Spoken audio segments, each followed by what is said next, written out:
The primary way that we seek relational shalom in the community is by looking at and trying to promote healthy relationships, especially between men and women. This is between young boys and girls, and also older adult men and women, whether they be married or not. It's fairly obvious through even a cursory glance of the way that men and women interact in the village that relationships between the two genders are strained at best and harmful at worst. And so part of our activities is just facilitating discussions between people in order to draw out some of these underlying cultural assumptions about who women are, the role that men play, and really challenging some of those deep-seated cultural ideas as a way of introducing to people what Jesus said about women, what Jesus said about marriage, and the life of a disciple in that context of relationship. We've had a lot of sympathy for the women in the village who they often get to a certain age and they're taken out of school because they're expected to get married. They get married very young, and then they begin the process of producing a large number of children, 7, 8, 9, 10, 11, 12, 13, and upwards, as a way of basically proving that they're a real woman, proving that they have worth.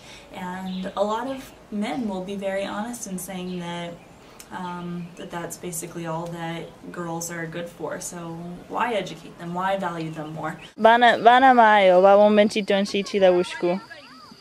Shingi sana ukuipika. Ukupyanga, ukusikia fipe. Ukuwasha ngefine. Kunayo bwadi, ukabame ishi.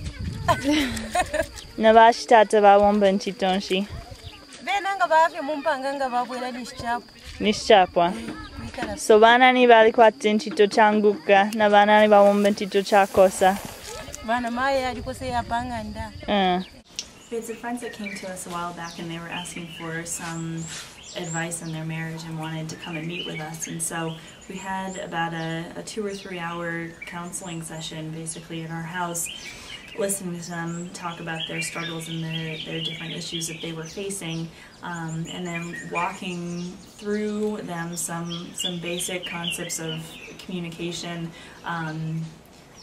and husband's love for wife and wife's respect for the husband and whatnot.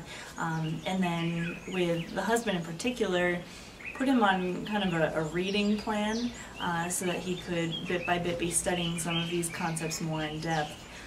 And the wife came back to us several weeks after that time and said, "Thank you so much. We've seen a 180 turnaround in our family and our household and in our marriage. We just really appreciate that investment into our lives." You also even encourage me in a lot of things. Once I do something which is not good with my family, you do just come direct to me to say, you know, what you are doing is not good, what you are doing is good. You do say good things when I have done something good, and you encourage me to continue doing that. And once I do start doing things which are not good concerning my family, more especially my wife and my children, you usually put me in the right way so that I can be a good father or a good husband. We also spend a lot of time with the youth. They're the ones that are the next up-and-coming generation of married folk in the village. And so I spend particular time with the young ladies. We do sleepovers together. And the focus of that time is to listen to their concerns, listen to their struggles, and try very hard to confer upon them a sense of worth and value, knowing that they are precious in God's sight. Jeremy spends a lot of time with the young boys communicating similar messages, telling these boys that their sisters, the girls in the village, are worthwhile, are precious, are important, are not things to be taken advantage of. And a lot of these boys have started to assume a certain sense of responsibility, that they want to be better than the male generations that have gone before. They want to be more respectful than their fathers have been in many ways. And Jeremy also spends a lot of time just talking about abstinence and purity, and what it means to save yourself for a woman, and in doing so walk in a more holy and upright manner.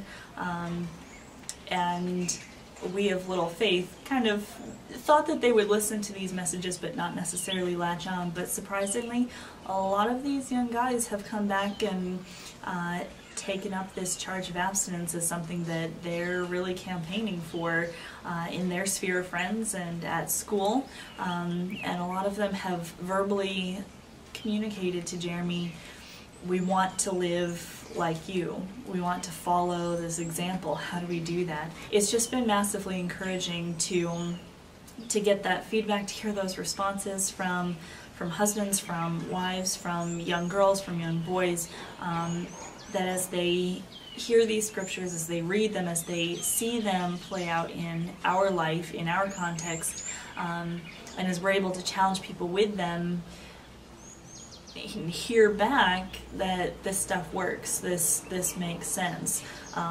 We desire to do this. Thank you for talking to us about these things. We've heard from a number of people that issues of relationships, especially the sexual component of relationships, it's not discussed much.